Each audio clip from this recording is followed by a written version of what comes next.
हाय everyone, welcome और welcome back to this YouTube channel. माई सेल्फ सिमरन। और आज की वीडियो में मैं थोड़ा सा एक्सप्लेन कर दूंगी। मुझे एक कमेंट आया था लास्ट वीडियो में कि हम पार्शियल ड्रॉप के साथ साथ कैसे मैनेज करें कॉलेज को भी। तो I will give you some of the points, जो कि स्टार्टिंग के कुछ पॉइंट्स हमें पता ही होते हैं कि हम ऐसे ऐसे टाइम स्लॉट निकाल सकते हैं, बट कुछ एक्स्ट्रा लूप होल्स ही बताऊंगी। कॉलेज लाइफ में कुछ लूप होल्स होते हैं जिनको कि हम यूज़ कर सकते हैं और हम अपनी प्रिपरेशन कर सकते हैं उन टाइम में। So let's start with the video. सबसे पहले हम डिस्कस करते हैं कॉलेज आवर्स वाले दिन, जिस दिन हमें कॉलेज जाना है और उस दिन कैसे टाइम को मैनेज कर सकते हैं। सबसे पहले हमारा कॉलेज नियर अबाउट स्टार्ट होगा 9:30-10 के आसपास और शाम को 4 बजे तक चलता है। बीच में 1 घंटे की लंच ब्रेक मिलती है। तो हम कॉलेज आवर्स से पहले वाला टाइम और कॉलेज आवर्स के बाद वाले टाइम को इस्तेमाल कर सकते हैं फॉर आर नीट प्रिपरेशन। जैसे कि 6 से 9 बजे तक सुबह के ये 3 घंटे हम फर्स्ट लॉट स्टडी का रख सकते हैं अपना, जिसमें कि कॉलेज आवर्स से पहले हमने थोड़ी सी पढ़ाई कर ली, अपनी प्रिपरेशन कर ली। उसके बाद 1 घंटे का लंच ब्रेक मिलता है और इसमें एक सबसे स्पेशल चीज़ ये है कि carry your lunch along with you. अगर पॉसिबल है तो फिर अपना लंच जो है सुबह ही कैरी करके लेकर जाओ कॉलेज, ताकि वहाँ पर जो 15-20 मिनट में you are done with your lunch. तो बाकी का जो 1 घंटे का ब्रेक था, अगर 20 मिनट भी लग जाते हैं तुम्हें, तो तुम्हें बाकी के 40 मिनट्स जो है उसमें कुछ पढ़ाई कर सकते हो, उसको यूटिलाइज कर सकते हो। ठीक है। उसके अलावा फिर आ जाता है इवनिंग वाला स्लॉट। 4 बजे तक वापस आओगे, फिर चलो 1 घंटे ब्रेक ले लिया 5 बजे तक। 5 से रात को 8 बजे के आसपास तक तुम पढ़ाई कर सकते हो। उसके बाद डिनर होता है और बाकी थोड़ा बहुत फ़ोन वोन चलाना होता है, एंटरटेनमेंट का सोर्स होता है, वो सब करके यू कैन स्लीप एंड अगले दिन से फिर से स्टार्ट कर सकते हो।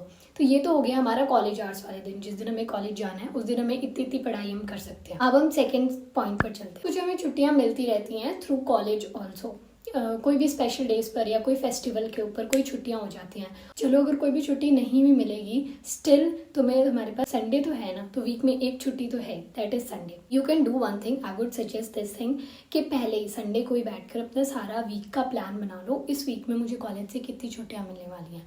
If you are getting the holidays from the college, उन छुट्टियों में अगर 2 दिन भी छुट्टियां मिली हैं, वेंसडे और फ्राइडे को फॉर एग्जाम्पल छुट्टियां मिल गई, तुम उस टाइम को यूटिलाइज कर सकते हो प्रिपरेशन में। बट उन 2 दिनों में तुम्हें क्या प्रिपरेशन करनी है, कौन सा सब्जेक्ट पढ़ना है, उसमें कौन सा टॉपिक पढ़ना है या फिर कोई टेस्ट देना है, वो सारी चीज़ें संडे को ही प्लान करके रख लो, ताकि वो जो 2 दिन होंगे ना उसका एक एक मिनट तुम यूटिलाइज कर पाओ। तो संडे को ही प्लान बनाकर रख लो, इस हफ्ते में मुझे कितनी छुट्टियां मिलने वाली हैं और उसमें मैं कैसे कैसे अपनी प्रिपरेशन कर सकता हूँ। तो ये तो हो गया बेसिक जो ऑलमोस्ट हम सबको पता होता है, हम सब अपने हिसाब से टाइम निकाल लेते हैं। अब आता है वो स्पेशल चीज़ें जो कॉलेज की होती हैं। ये वही बता सकता है बंदा जो कॉलेज में एक्चुअली जा चुका है। सो ओके, सबसे पहली चीज़ देखो, कॉलेज में कुछ ना लूप होल्स होते हैं। जैसे कि कई बार ऐसा होगा तुम्हारी क्लास वेकेंट रहेगी, तो बहुत ही बार होता है क्लास वेकेंट रहेगी, teacher is not coming and वो क्लास खाली जा रही है, तुम बस बैठे हुए हो क्लास में इंतजार कर रहे हो टू द टीचर। तो you can utilise that time also. ये नंबर 1 लूप होल हो गया। Second loop hole, there is some class which is not so important और तुम उसे नॉर्मल से थोड़े बहुत इधर उधर नोट्स लेकर भी उसका एग्जाम पास कर सकते हो, जो बहुत ज़्यादा इंपॉर्टेंट क्लास नहीं है, बस उसकी अटेंडेंस कंप्लीट हो गई once, you can skip those classes also. और तुम उसको स्किप करके भी किसी अपनी प्रिपरेशन में ला सकते हो, बट अटेंडेंस थोड़ा सा मैनेज कर लेना कि वो पूरी होनी चाहिए एग्जाम में एंटर करने के लिए। And third point is mass bunk.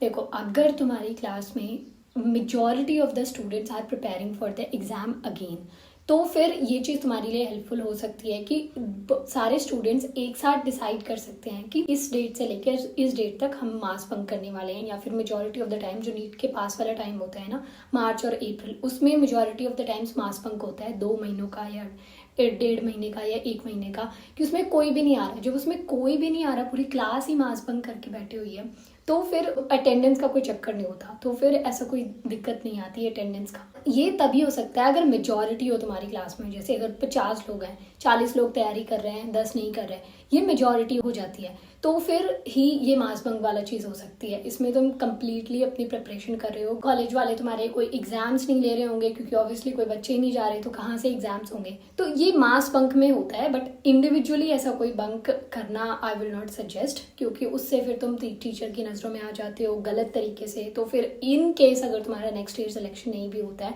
You have to live in that same college और तुम उस टीचर की नज़रों में हमेशा एक खराब इमेज के साथ ही रहोगे, so that is not a very good idea. सो ये सिर्फ मास बंक में ही करना। अगर मास बंक में 2-3 महीनों की इकट्ठी छुट्टी कर रहे हो then only it is possible. Otherwise individually I would not suggest कि तुम 2-3 महीने एकदम से ही गायब हो जाओ। And the fourth point is viva या फिर एग्जाम्स। देखो ये सबसे बेस्ट टाइम होता है। जो एग्जाम्स होते हैं ना, उस दिन कोई पढ़ाई नहीं होती, उस दिन बस पेपर होता है, जाना है पेपर देकर आ जाना है। और मेजोरिटी ऑफ द टाइम्स 11 बजे जाना होता है हमें, 1 घंटे का और टाइम उधर मिल गया हमें। तो 11 बजे जाना है और जब तुम्हारा पेपर खत्म होगा you can come to your hostel, तुम वापस आ सकते हो। तो ट्राई करो कि जितने पासिंग नंबर आ सकते हैं उतना पेपर लिख दो एग्जाम्स में और उसको डन करके वापस आओ। जो जितनी जल्दी वापस आओगे उतना तुम्हारे पास ज़्यादा टाइम बचा होगा प्रिपरेशन करने का।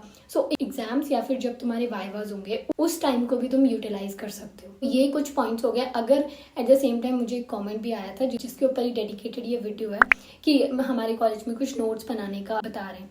अगर कोई नोट्स बनाने की इश्यूज़ हैं या कुछ ऐसा है तो देन आई वुड सजेस्ट कि अपने सीनियर से कॉन्टैक्ट करो, they will help you lot. वो तुम्हें एग्जाम्स पास करने में भी हेल्प कर देंगे और ये जो नोट्स वगैरह का जो भी इशू है ये भी रिजॉल्व हो जाएगा because they know much well. और शायद उनकी क्लास में भी पहले को उन्होंने भी प्रिपरेशन करी होगी, उनको ये चीज़ों का बेसिक आइडिया ज़्यादा होगा। So you can take help from them.